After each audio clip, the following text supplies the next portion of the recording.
Assalamualaikum warahmatullahi wabarakatuh. Bismillah, alhamdulillah, wala haula wala quwata illa billah. Alhamdulillah bisa bertemu kembali dengan Ustadz dalam pembelajaran jarak jauh mata pelajaran IPA terpadu kelas 9. Dalam pertemuan yang kedua ini melanjutkan pertemuan yang pertama bahwa masih pada bab sistem reproduksi pada manusia. Yang tujuan pembelajarannya adalah bahwa kalian harus mampu memahami dan mensyukuri sistem reproduksi pada manusia, yang diantaranya adalah sistem reproduksi pada pria, pada wanita, kemudian juga harus memahami proses fertilisasi. Dan yang terakhir, harus memahami penyakit pada organ reproduksi dan menjaga kesehatannya. Buku yang digunakan adalah buku penerbit Erlangga, ya, IPA terpadu kelas 9. Baik anak-anakku sekalian, mereview dari pertemuan yang pertama tentang sistem reproduksi pada manusia, bahwa Ustadz menyampaikan terkait mengenai proses penciptaan manusia menurut Allah di dalam Al-Quran. Dalam hal ini, Quran Surat Al-Mu'minun ayat 14 dan juga Az-Zumar ayat 6, di mana terdapat beberapa fase, ya, yang disebutkan di dalam Al-Quran, dari mulai yang namanya nutfah, kemudian juga ada yang namanya alaqah, terkumpul yang namanya zigot, ya, kemudian juga ada yang namanya segumpal daging, ya. Segumpal daging ini mudghah yang biasa disebut dengan embrio. Kemudian masuk kepada proses pembentukan tulang-tulang, ya. Dan tulang-tulang tersebut dibungkus oleh yang namanya jaringan-jaringan otot, ya. Kemudian juga akan terbentuk yang namanya individu baru atau biasa disebut dengan janin masa fetus. Atau dalam surat Al-Mu'minun ayat 14 disebutkan yang namanya khalqan akhar, ya. Nah, ini merupakan proses penciptaan manusia oleh Allah Subhanahu wa taala yang telah dicantumkan di dalam surat Al-Mu'minun ayat 14. Baik anak-anakku sekalian, pada kesempatan ini, pertemuan yang kedua ini, Ustadz akan menyampaikan terkait mengenai sistem reproduksi secara umum pada manusia, di mana pengertian dari sistem reproduksi adalah sekumpulan organ, dan hal ini adalah organ-organ reproduksi yang melakukan kerjasama untuk melakukan fungsi-fungsi yang kompleks, yakni membentuk individu baru, ya. Dan individu baru ini tidak mungkin akan terbentuk jika tidak melalui yang namanya proses fertilisasi atau pembuahan. Nah, di sini ada skemanya sel kelamin jantan bertemu dengan sel kelamin betina, di mana organnya adalah testis dan juga ovarium, ya. Kemudian testis menghasilkan yang namanya sperma dan ovarium menghasilkan yang namanya ovum. Ketika sperma dan ovum melakukan proses fertilisasi, maka akan muncul yang namanya zigot. Nah, ini adalah cikal bakal dari manusia, ya. Yang pertama yang akan kita bahas adalah sistem reproduksi pada pria, ya. Bahwa sistem reproduksi pada pria berfungsi untuk menghasilkan sel kelamin jantan, nah, yang disebut dengan sperma, di mana sperma dikeluarkan itu melalui proses yang namanya ejakulasi, ya. Di dalam Islam, ejakulasi ini melakukan pertanda bahwa seorang pria sudah mencapai masa balik. Nah, ini adalah bentuk dari sperma, ya. Baik, mari kita lihat terkait mengenai kelenjar-kelenjar dan saluran-saluran untuk mengeluarkan sperma ini, ya. Kita lihat, ini adalah testis, ya, tempat untuk memproduksi sperma, ya.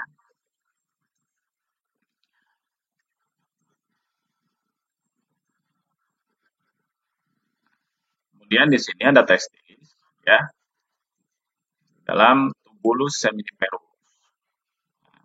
Di produksi sperma ada dalam testis. Beda antara wanita dengan pria, ya.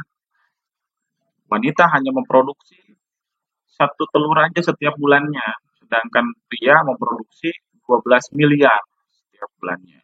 Ya. Selanjutnya ada yang namanya epididymis. Ya. Ini proses pematangan sperma yang berlangsung selama 20 hari. Nah, kalau kita kenal bahwa untuk pria-pria yang ada di dalam Islam itu pasti mengenal yang namanya proses hitan, ya. Nah, apa fungsi hitan? Coba.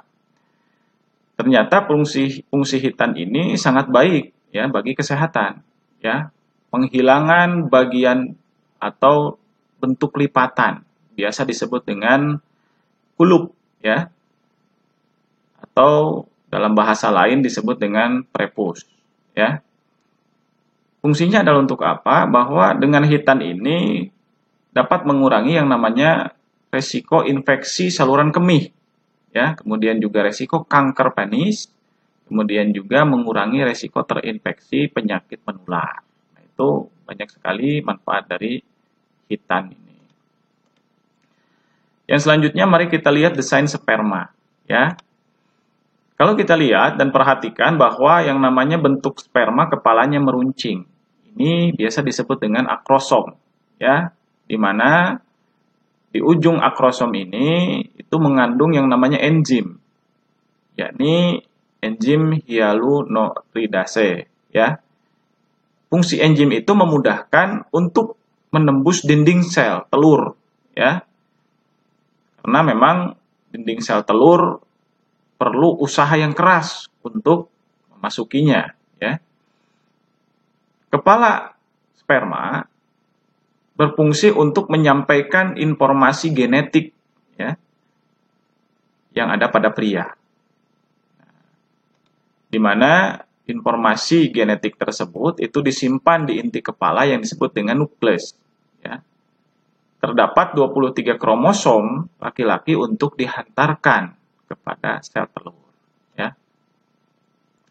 Sedangkan ekor di sini berfungsi untuk penggerak, ya. Coba kita lihat di sini ada desain sperma, ya.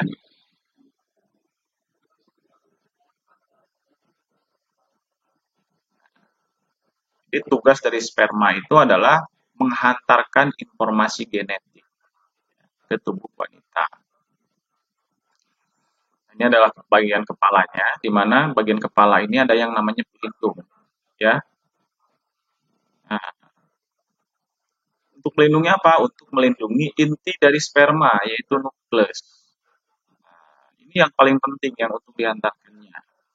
Kenapa? Karena terdapat 23 kromosom atau kode-kode genetik, ya, informasi-informasi genetik, ya, terkait mengenai bagaimana informasi-informasi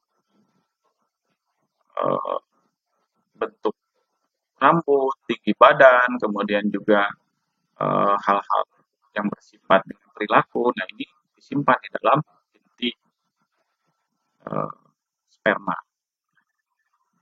Dalam proses perjalanan, di sini membutuhkan yang namanya alat gerak, ya. Nah, di sini alat geraknya biasa disebut dengan mitokondria, ya. Mitokondria ini terhubung dengan ekor, ya. Dan ekor ini berputar bagaikan perahu, ya, baling-baling perahu, ya, sehingga bergerak dengan cepat, ya. Dan dikarenakan ini merupakan sebuah makhluk, maka membutuhkan yang namanya nutrisi atau bahan bakar. Bahan bakarnya yakni fruktosa, ya, sehingga sperma dapat bergerak dengan cepat untuk menuju sel telur, ya. Nah, ini adalah sel telurnya, ya. Nah, selanjutnya bagaimana sistem reproduksi pada wanita, ya, di mana pada wanita itu terdapat sepasang ovarium yang berfungsi untuk menghasilkan sel telur atau ovum, ya.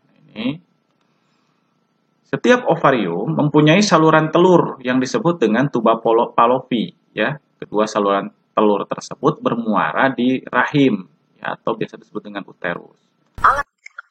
Ya, ini alat kelamin wanita, ya, uterus, tuba fallopi, kemudian juga ada ovarium, kemudian ada vagina, ya. Kita lihat yang namanya ovarium, ya. Di sini tersimpan yang namanya telur, ya. Ada sepasang ovarium. Nah, ini salah satu ciri bahwa manusia sudah, khususnya wanita, sudah mencapai yang namanya fase balik, ya. Nah, bahwa fase balik ini ditandai dengan adanya atau dimulainya yang namanya siklus reproduksi, ya. Nah, ketika sudah menghasilkan telur, ini bisa dua kemungkinan. Jika dibuahi, maka akan menjadi yang namanya janin. Kemudian jika tidak dibuahi, maka akan mengakibatkan yang namanya proses menstruasi pada wanita. Ya. Nah, informasi di sini adalah bahwa sel telur itu merupakan sel yang sangat besar. Ya. Bahkan di dalam tubuh wanita, salah satu sel terbesar yang ada pada tubuh wanita adalah sel telur. Ya. Perbandingannya adalah kalau kita bandingkan dengan sel darah, 26 kali lipat, ya, lebih besar ketimbang sel darah. Bahkan kalau kita bandingkan dengan sperma, maka sel telur ini 16 kali lipat lebih besar ketimbang sel sperma. Ya. Nah, kita menginjak kepada proses fertilisasi atau pembuahan. Fertilisasi adalah proses pembuahan ovum oleh sperma. Ya. Ketika proses pembuahan berlangsung, di sini hanya kepala sperma saja yang masuk ke dalam ovum atau bergabung dengan inti ovum, ya. Di mana inti sperma itu mengandung yang namanya 23 kromosom, ya. Dan juga inti ovum mengandung 23 kromosom. Ketika inti sperma dan inti ovum bergabung atau melakukan proses fertilisasi, maka akan terbentuk yang namanya 46 kromosom sebagai bahan dasar manusia. Coba kita lihat. Di sini ada proses perjalanan sperma, ya. Kemudian menuju yang namanya telur, ya. Menuju yang namanya telur, ya. Nah, ini telur, ya, atau ovum. Ya. Selanjutnya, hanya satu sperma saja yang dapat masuk kepada inti telur, ya. Nah, ini ada satu sperma yang sudah masuk, ya, dua. Kemudian ini adalah lapisan yang selanjutnya. Nah, sperma mengeluarkan yang namanya enzim hialidase, ya. Kemudian juga ekor akan terlepas setelah memasuki dinding telur, ya. Ekor terlepas, kemudian juga pelindung dari inti sperma itu juga akan terlepas. Coba kita perhatikan di sini, ya, ekornya terlepas karena yang paling penting yang diantarkan oleh sperma adalah inti dari sperma itu sendiri, yaitu informasi genetik, ya, yang bersatu dengan wanita, informasi genetiknya. Kemudian mengalami yang namanya proses pembelahan, ya. Pembelahan secara mitosis, ya, mulai dari satu, kemudian membelah menjadi dua, kemudian juga menjadi 4, kemudian 16, dan seterusnya sampai beberapa hari. Ya. Selanjutnya akan terbentuk yang namanya segumpal daging, ya, yang biasa disebut dengan mulugor atau embrio. Ya. Nah, itu adalah proses fertilisasi. Ya. Nah, sekarang bagaimana proses terbentuknya yang namanya bayi kembar? Ya, bayi kembar terjadi ketika wanita mengeluarkan 2 buah sel telur, sehingga dengan 2 buah sel telur itu dibuahi dengan 2 sperma, ya, sehingga terbentuklah yang namanya bayi kembar. Nah, sekarang bagaimana perkembangan embrio, ya? Hasil pembuahan sperma disebut dengan zigot. Zigot membelah terus-menerus dan membentuk sekumpulan sel yang disebut dengan embrio, ya. Kemudian embrio dalam hari ke-7 akan menempel pada rahim. Ya, pada minggu ke-8 semua struktur umum dewasa terbentuk termasuk plasenta. Ya. Kemudian embrio tersebut dikenal dengan janin. Nah, sampai kepada minggu ke-40 ukurannya 50 cm dan beratnya 3,3 kg secara umum dan akan memasuki fase persalinan. Ya. Nah, coba kita lihat bagaimana embrio atau sel-sel ini membelah kemudian menjadi embrio. Ya.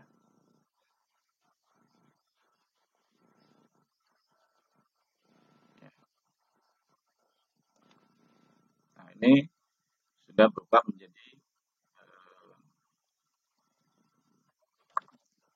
janin, ya.